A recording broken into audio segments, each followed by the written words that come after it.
Ia melihat kain kapan terletak di tanah, sedang kain peluh yang tadinya ada di kepala Yesus tidak terletak dekat kain kapan itu, tetapi agak di samping di tempat yang lain, lalu sudah tergulung. Maka masuklah juga murid yang lain yang lebih dahulu sampai di kubur itu, dan ia melihatnya dan percaya. Sebab selama itu mereka belum mengerti isi kitab suci yang mengatakan bahwa ia harus bangkit dari antara orang mati. Lalu pulanglah kedua murid itu ke rumah.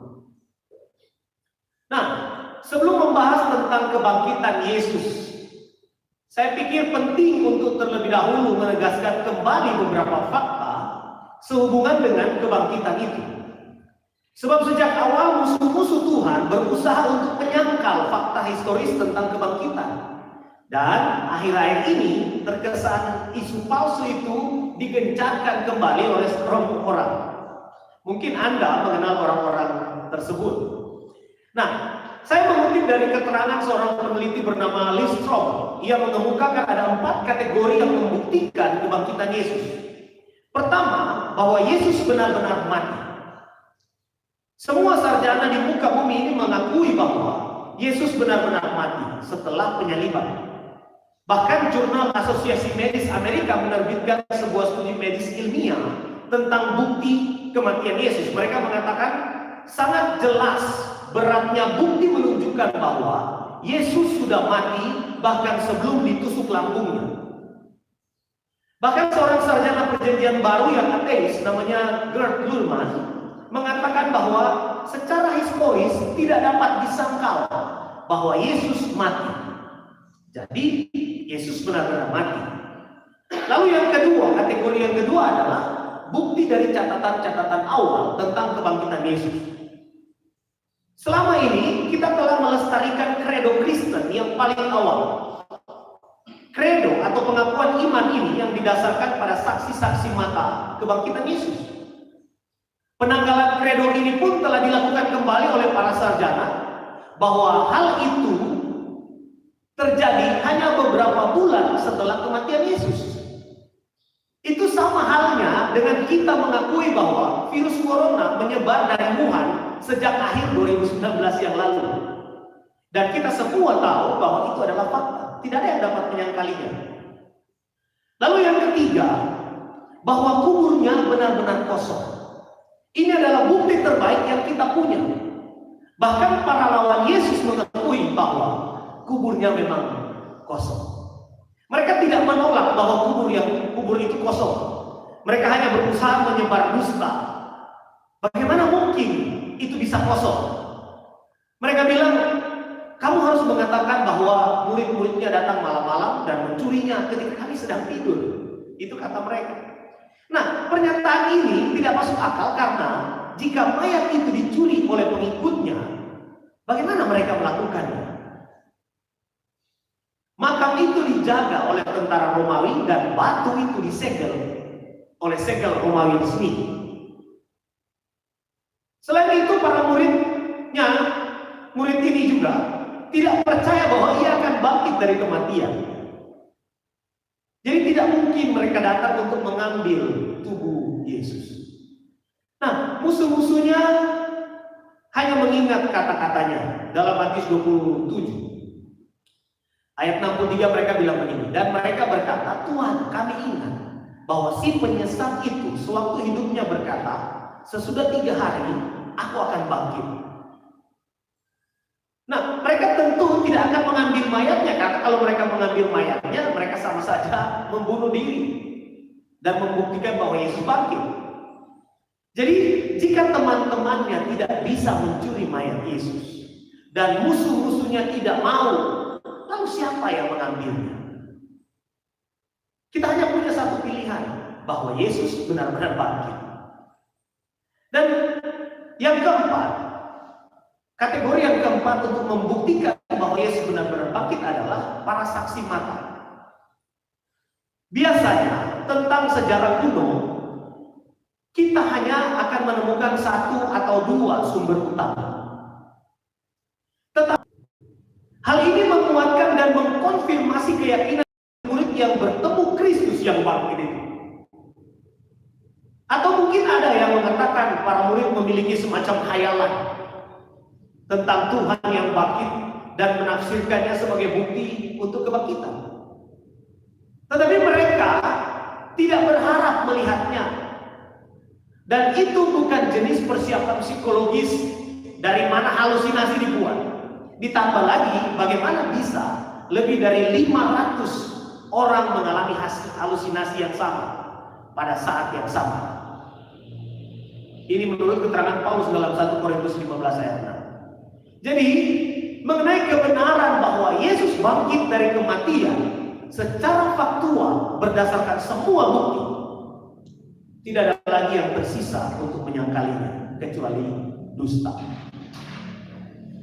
Nah, sekarang ada hal yang lebih penting untuk menjadi bahan refleksi bagi kita orang percaya, yaitu bagaimana kebangkitan Yesus itu mempengaruhi hidup kita hari-hari ini.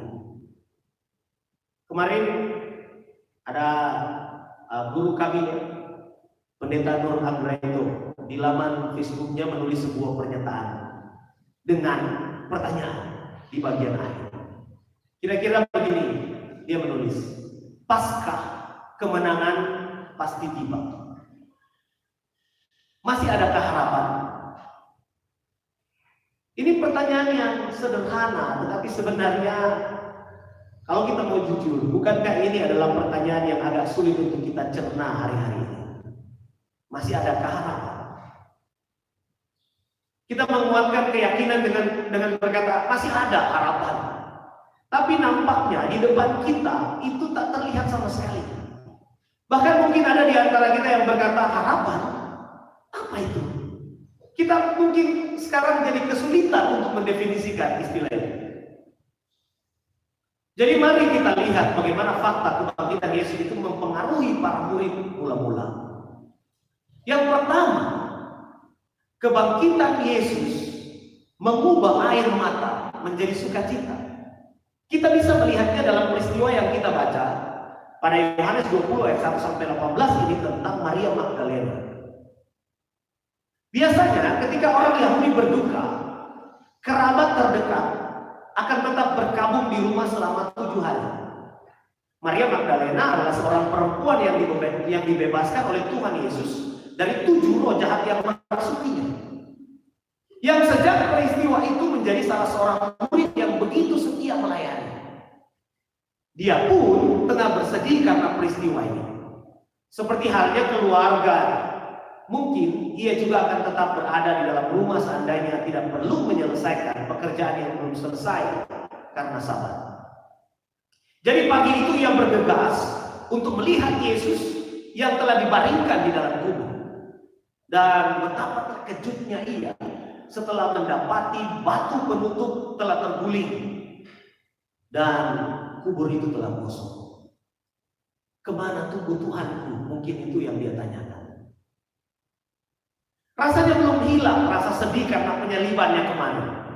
Kini bahkan melihat tubuh itu pun dia tidak bisa. Bagi orang yang pernah kehilangan seorang yang dikasihi, mungkin tidak terlalu sulit untuk membayangkan rasa sedih Maria dari Magdala ini. Perhatikanlah bahwa ia berdiri dekat kubur itu dan menangis. Sambil menangis ia menjenguk ke dalam kubur itu, kata firman Tuhan. Sehingga bahkan suara Yesus pun sempat tak dikenalinya. Yohanes menulis dalam Yohanes 20 ayat 15 ayat 6 dan 16, katanya begini. Kata Yesus kepadanya, "Ibu, mengapa engkau menangis? Siapakah yang engkau cari?" Maria menyangka itu adalah penunggu taman. Lalu berkata kepadanya, "Tuhan, jikalau Tuhan yang mengambil dia, katakanlah kepadaku di mana Tuhan meletakkan dia, supaya aku dapat mengambilnya." Namun seketika suasana penuh kesedihan itu berubah saat ia menyadari bahwa orang yang berbicara itu adalah Yesus. Kata Yesus kepadanya, "Maria." Maria berpaling dan berkata kepadanya dalam bahasa Ibrani, "Rabuni," artinya guru. Penuh dengan kesedihan tiba-tiba berubah menjadi sebuah sukacita yang tak terkatakan. Dalam novel berseri karya C.S. Lewis yang berjudul The Chronicle of Narnia, di seri yang pertama, judulnya The Lion, the Witch, and the Wardrobe. Kini novel tersebut sudah difilmkan, ada kita bisa menemukannya ya. Nah, ada sebuah adegan yang menceritakan kematian tokoh utama dalam film itu yang bernama Aslan. Aslan ini mati karena menggantikan Edmund, salah satu dari 4 kakak beradik yang ada dalam film itu. Kala itu, Lucy dan Susan begitu bersedih sehingga mereka menunggui mayat Aslan hingga pagi. Namun ketika fajar menyingsing, tiba-tiba jasad Aslan itu hilang. Dan sesaat kemudian, Aslan muncul kembali dan nampak lebih kuat dari sebelumnya. Nah, Yesus adalah raja di atas segala raja, yang mati dan bangkit kembali. Nah, pernahkah Anda membayangkan ditinggal seseorang dan berpikir bahwa dia tidak mungkin kembali, namun tiba-tiba dia muncul di hadapan kita? Atau mungkin kita punya seseorang yang kita kasihi, namun berada di suatu tempat yang jauh. Lalu suatu hari tanpa memberi kabar, dia memberi kejutan dengan muncul begitu saja. Tentulah ada rasa bahagia yang meluap dari dalam hati, bukan? Begitulah kira-kira perasaan seorang murid Yesus terhadap kebangkitan. Memang banyak hal yang dapat saja membuat kita bersedih hari-hari. Kehilangan orang yang kita kasihi misalnya. Nah, kebangkitan Yesus menunjukkan kepada kita bahwa Dia tidak takluk kepada maut. Dia sanggup mengalahkannya. Bukankah sangat masuk akal jika Dia pun sanggup membangkitkan kita ataupun orang yang kita kasihi, bahkan dari kematian. Hanya percayalah kepadanya dan jangan bersedih lagi. Amin. Nah, hal yang kedua, kebangkitan Yesus selain mengubah air mata menjadi sukacita, yang kedua adalah kebangkitan Yesus mengubah ketakutan menjadi keberanian. Ini kita bisa lihat di dalam kisah selanjutnya, mulai dari ayat 11. Mulai dari ayat 19 sampai 23. Ya. Ayat 19 sampai 23 menceritakan tentang ada 10 murid di dalam sebuah rumah. Nah, bukan hanya kesedihan yang meliputi para murid kala itu, melainkan ketakutan juga. Lihat saja bagaimana dikatakan tentang mereka. Ketika hari sudah malam, pada hari pertama minggu itu, berkumpullah murid-murid Yesus di suatu tempat dengan pintu-pintu yang terkunci, karena mereka takut kepada orang-orang Yahudi. Pada waktu itu datanglah Yesus dan berdiri di tengah-tengah mereka dan berkata, "Damai sejahtera bagi kamu." Dan sesudah berkata demikian, Ia menunjukkan tangannya dan lambungnya kepada mereka. Murid-murid itu bersuka cita ketika mereka melihat Tuhan. Maka kata Yesus lagi, sekali lagi, "Damai sejahtera bagi kamu. Sama seperti Bapa mengutus aku, demikian juga sekarang aku mengutus kamu." Dan sesudah berkata demikian, Ia mengembusi mereka dan berkata, "Terimalah Roh Kudus. Jikalau kamu mengampuni dosa orang, dosanya diampuni. Dan jikalau kamu menyatakan dosa orang tetap ada, dosanya tetap ada." Yohanes 20, 19 sampai 23. Nah, dalam peristiwa ini ada beberapa hal. Yakni pertama, ada persekutuan yang luar biasa di situ. Ke-12 murid itu kecuali Yudas dan Thomas dikumpulkan dan mereka mempertaruhkan diri untuk pensiun, bisa dibilang begitu, dari kurangnya simpati orang-orang luar dan dari rasa takut terhadap orang-orang Yahudi. Nah, ada kegembiraan di antara mereka mendengar laporan-laporan tentang kebangkitan. Mereka baru saja mendengarnya, tetapi mereka belum melihatnya. Dan mereka berdiam di satu tempat menunggu Yesus muncul di tengah-tengah mereka. Jadi ini persekutuan. Lalu yang kedua, munculnya tamu ilahi. Perhatikan bagaimana Yesus muncul pada waktu itu. Dia tidak mengetuk pintu, padahal semua pintu terkunci. Tetapi dia muncul secara ajaib di tengah-tengah mereka. Tidak terduga. Dan dia membawa shalom. Salam damai sejahtera. Sapaan ini menyentuh pusat memori mereka. Dan tidak dapat dielakkan. Dia menunjukkan kepada mereka tangannya. Bahwa ini benar-benar aku. Tangannya bekas lubang paku. Dia bukan hantu. Mereka bisa merabanya. Lalu ketiga, ketika melihat adanya sukacita yang tiba-tiba. Artinya dari suasana yang mencekam. Tadinya mereka mungkin hanya diam-diam saja, berbisik-bisik berbicara. Tapi tiba-tiba berubah drastis karena pertemuan dengan Yesus. Ketegangan mereka berakhir. Ketakutan mereka hilang. Harapan yang redup mereka tentang Yesus ada atau tidak, sekarang terang benderang. Mereka terwujud. Harapan mereka terwujud kembali. Keyakinan mereka pada nubuatannya sekarang digenapkan. Kesenangan mereka sebagai masyarakatnya, sebagai umatnya diperbaharui. Dan kepercayaan mereka pada misi ilahinya dihidupkan kembali. Ini yang terjadi pada 10 murid itu. Keempat, tentu inilah tujuan Yesus bagi murid-murid. Agar mereka menjadi saksi. Ada mandat suci yang dipercayakan kepada mereka. Kristus bahkan lebih lengkap lagi mengulangi ucapannya yang sebelumnya, yang menginstruksikan mereka untuk mengabdikan hidup mereka pada deklarasi pikiran Allah dan penerbitan atau penyebaran Injil pengampunan bagi orang-orang yang bersalah. Dia menambahkan martabat pada tugas mereka dalam membandingkannya dengan misinya sendiri, kemudian memberikan kualifikasi yang diperlukan. Dia mengembusi mereka. Dia memberikan kuasa rohani kepada pemberita Injil dan memberi rahmat dan berkat kepada pendengar yang setia.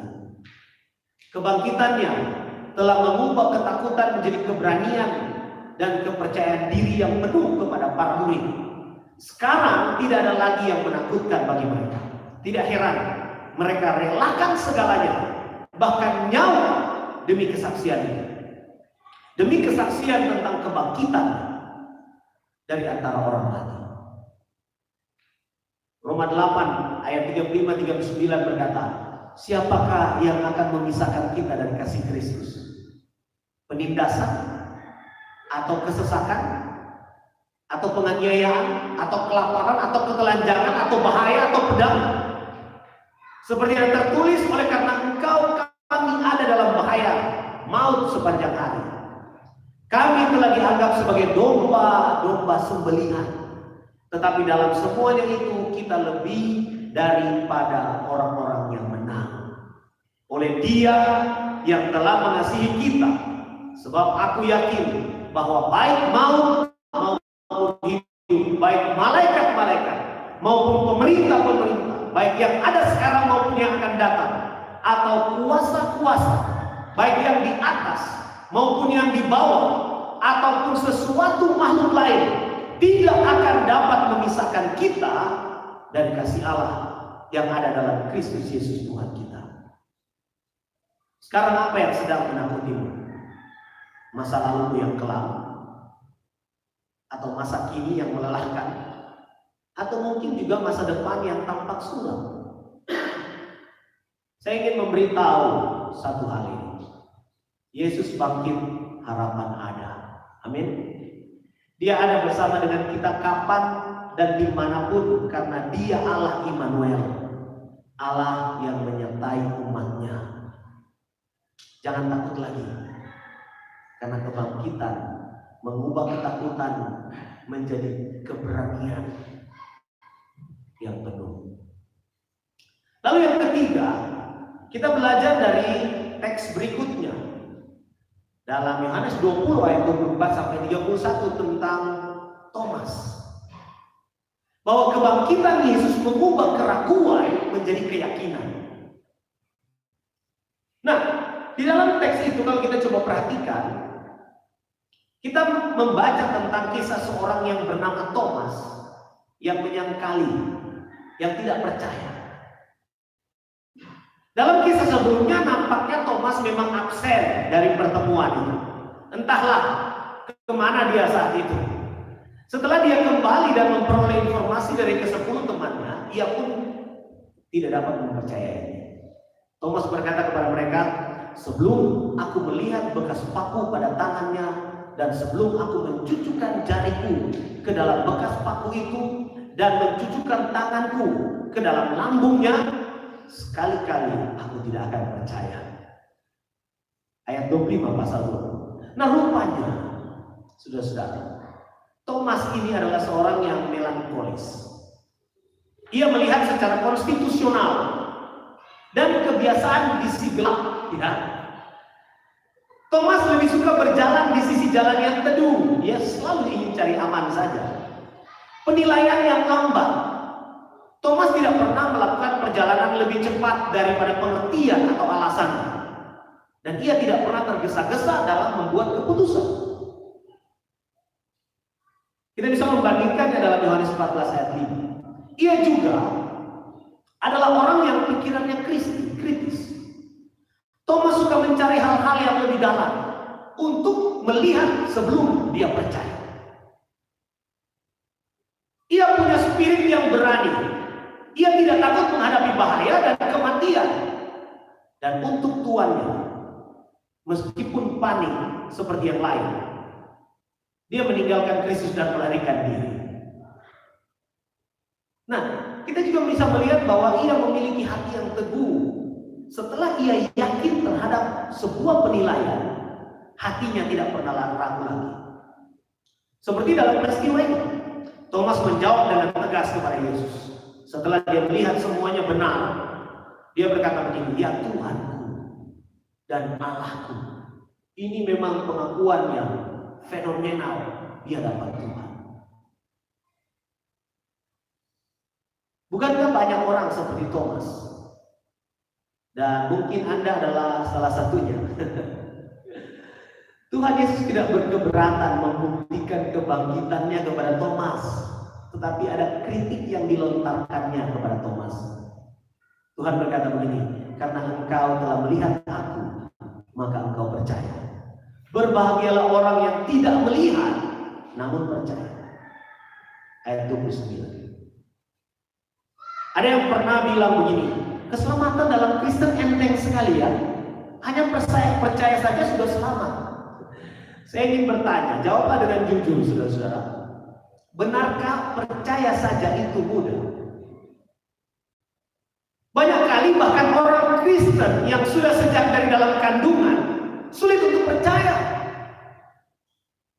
Mulai dari percaya bahwa kematian Yesus cukup dan sempurna untuk menyelamatkan mereka, hingga mempercayai bahwa Yesus sanggup mengerjakan mujizat-mujizat pada masa kini. Benarkah enteng untuk percaya? Tidak, kawan, tidak. Untuk percaya kita butuh keberanian yang sangat besar. Kebangkitan Yesus telah mengubah Thomas yang ragu-ragu menjadi yakin sepenuhnya bahwa Yesus adalah Tuhan dan Allah-Nya. Tuhan dan Allah kita. Dari dampak kebangkitan ini kita melihat penekanan penulis dalam setiap peristiwa. Pada Maria, dia menekankan kasih sayang. Pada 10 murid, dia menekankan pengharapan.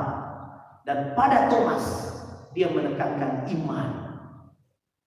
Apakah ini terdengar tidak asing bagi Anda? Iya. Kita sangat familiar dengan ketiganya. Iman, pengharapan, dan kasih. Tetaplah menaruh pengharapan dalam Kristus yang telah bangkit itu.